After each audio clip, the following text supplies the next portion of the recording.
friend, today we discuss about factorization using method of common factor। आज हम बात करेंगे कॉमन फैक्टर के बारे में कि अगर कोई भी कॉमन फैक्टर का सवाल आ जाता है तो हमें कैसे पता चलेगा कि कॉमन फैक्टर का सवाल है और हम इसे स्टेप बाय स्टेप कैसे सोल्व कर सकते हैं। तो हम दो सवाल करेंगे, एक 2 वैल्यूज वाला और एक 3 वैल्यूज वाला। तो चले पहले 2 वैल्यूज वाला क्वेश्चन हम सोल्व करते हैं, स्टेप बाय स्टेप करेंगे, इंशाल्लाह आपको अच्छे से समझ आ जाएगी। हम कोई भी यहाँ पे वैल्यूज ले लेते हैं।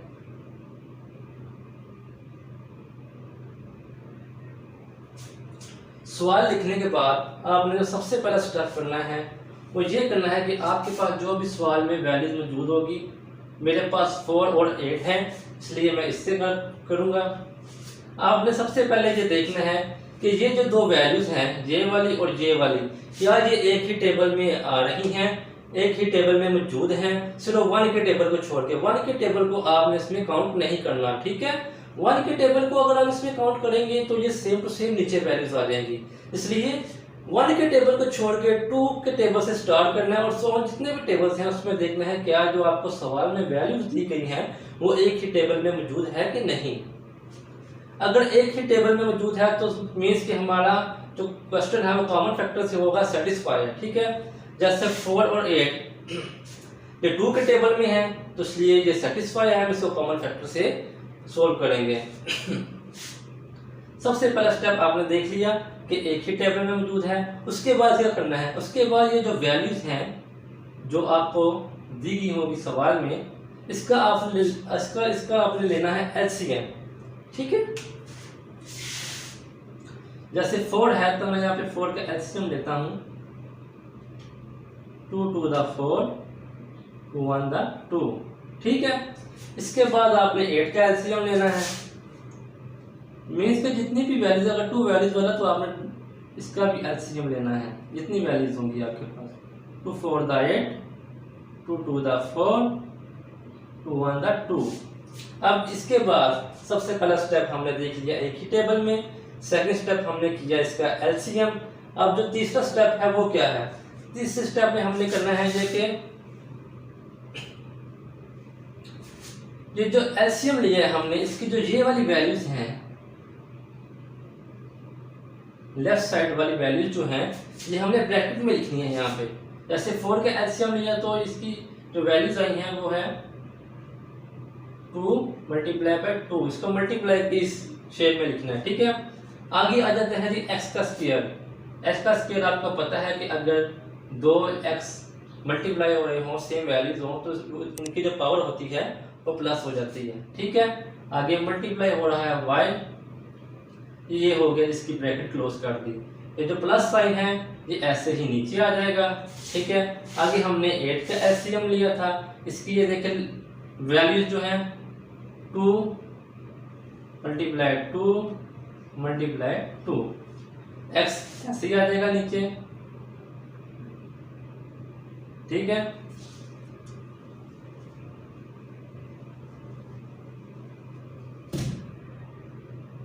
y का स्क्वायर मीन्स के y × y, ठीक है। सबसे पहला स्टेप हमने देखा टेबल, उसके बाद एलसीएम, उसके बाद ब्रैकेट में लिखा।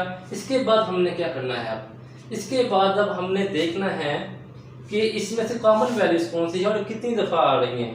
देखिए अब ये 2 और 2 है, इसमें भी 2 और 2 है, लेकिन है 3 दफ़ा, लेकिन पहले ब्रैकेट में 2 दफ़ा है तो दूसरी में भी हम 2 दफ़ा लिखेंगे, उसको कॉमन लेंगे, ठीक है। जो x है इसमें एक दफ़ा है, इसमें भी 1 दफ़ा, ठीक है। इसमें 2 दफ़ा, उसमें 1 दफ़ा, ठीक है। y इसमें है, इसमें भी है, हम इसका भी एक y कॉमन ले लेंगे, ठीक है। अब हमने यह करना है, इसके बाद ये जो कॉमन आ रही हैं चीज़ें इसको हमने ब्रैकेट के बाहर लिख देनी है नेक्स्ट स्टेप में। जैसे 2 और 2 आ रहा है तो 2 2 the 4 x y, ठीक है, x y आ गया।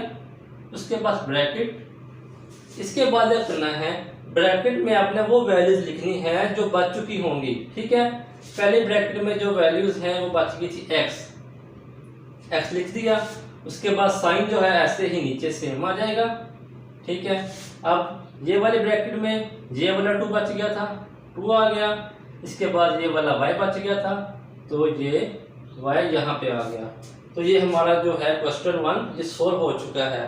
सबसे पहले हमने क्या किया, सबसे पहले हमने देखा टेबल पे जा रही है, उसके बाद हमने देखा कि इसका एलसीएम क्या है, उसके बाद हमने ये जो एलसीएम की लेफ्ट साइड वाली वैल्यू है ये ब्रैकेट्स में लिखी और इसके साथ जो अल्फाबेट है वो लिखें। उसके बाद हमने कॉमन जो है इसमें उसको बाहर निकाला, ठीक है, उसको बाहर रख दिया।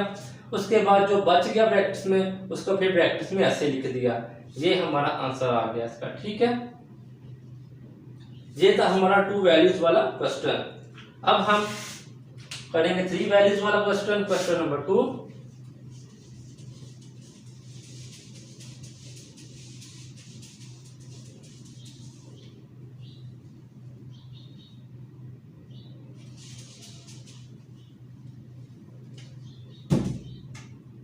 क्वेश्चन नंबर 2,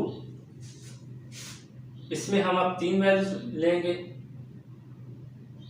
3m का क्यूब 4m का क्यूब प्लस 8m का स्क्वायर प्लस इसमें भी ले लेते हैं 16m का स्क्वायर, ठीक है। अब ये आएगा 3 वैल्यूज वाला क्वेश्चन, ठीक है, ठीक हो गया। अब इस सवाल में हमने क्या करना है, इस सवाल में भी सेम कंडीशन वही वाली है, सिर्फ वैल्यूज इसकी 3 है। सबसे पहले हमने क्या करना है, सबसे पहले हमने देखना है क्या ये तीनों जो वैल्यूज हैं 4, 8 और 16 क्या ये एक ही टेबल पे जा रही हैं, क्या एक ही टेबल में मौजूद हैं। जैसे 2 के टेबल में बिल्कुल मौजूद है, 2 2, ठीक है, 2 2 द 4 2 4 द 8, ठीक है, और आगे 16 भी जो है वो 2 के टेबल में आ जाता है। तो सिंपल हमको पता है कि ये 2 के टेबल में सारी वैल्यू मौजूद है, क्वेश्चन हमारा सेटिस्फाई है, इसलिए हम इसे कॉमन फैक्टर से सॉल्व करेंगे। इसके बाद हम क्या करेंगे, इसका लेंगे एलसीएम। सबसे पहले 4 का एलसीएम लेंगे,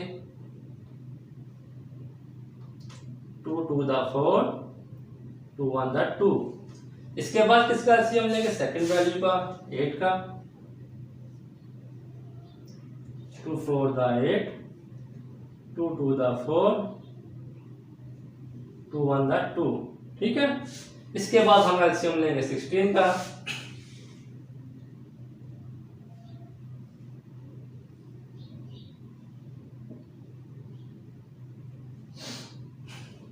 2 8 द 16 2 4 द 8 2 2 द 4 2 1 द 2, ठीक है।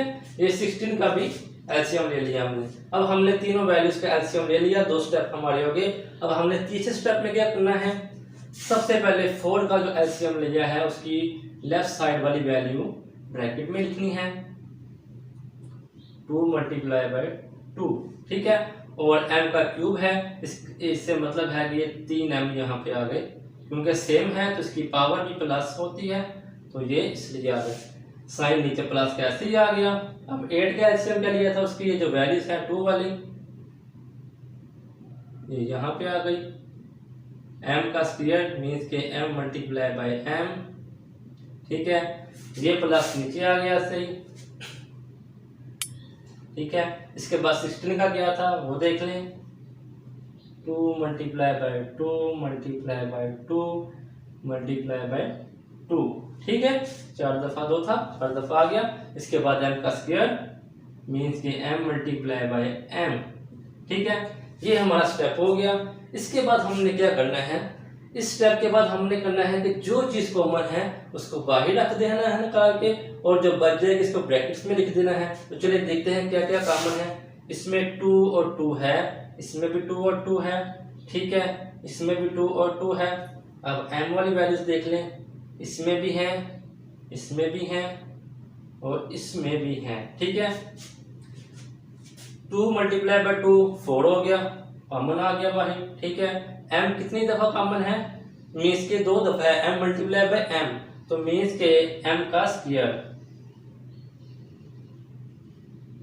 ठीक है, 4m का स्क्वायर, ये कॉमन आ गया ब्रैकेट। अब जो ब्रैकेट में बच चुके होंगे वो हम लिखेंगे यहाँ पे, m प्लस यहाँ पे बच गया 2 बच गया, यहाँ पे क्या बचा प्लस, जहां पे बचा 2 मल्टीप्लाई बाय 2 मीन्स के 4 बच गया। ठीक है, अब इसके बाद क्या करना है, ऐसे ही आ जाएगा नीचे, क्योंकि यहाँ पे दो वैल्यू सेम है किसी एक के साथ, मीन्स के ये m अकेला है, अगर इसके साथ भी होता तो फिर ये दोनों आपस में प्लस नहीं होनी थी, तो यहाँ पे m आ जाएगा ऐसे ही नीचे और 4 2 हो जाएगा 6। तो ये था इसका आंसर। ठीक है, सिंपल हमने क्या किया, सबसे पहले देखा चाहे 2 वैल्यूज वाला क्वेश्चन है चाहे 3 वैल्यूज वाला क्वेश्चन है, हमने क्या देखा इसमें, सबसे पहले हमने देखा कि क्या जो वैल्यूज है हमारी वो किसी एक टेबल में मौजूद है, जी बिल्कुल मौजूद थी। उसके बाद किया हमने देखा हमारा जो क्वेश्चन है सेटिस्फाई कॉमन फैक्टर के लिए। उसके बाद हमने किया ये जो वैल्यूज थी हमारी इसका हमने लिया एलसीएम।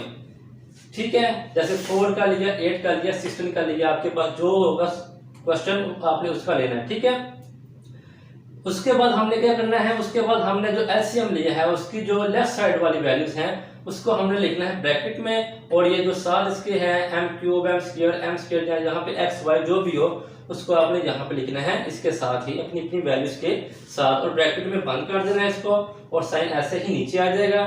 ठीक है, इसके बाद क्या करना है आपने, इसके बाद आपने देखना है कि तीनों ब्रैकेट्स में क्या क्या चीज जो है वैल्यूज है वो कॉमन है।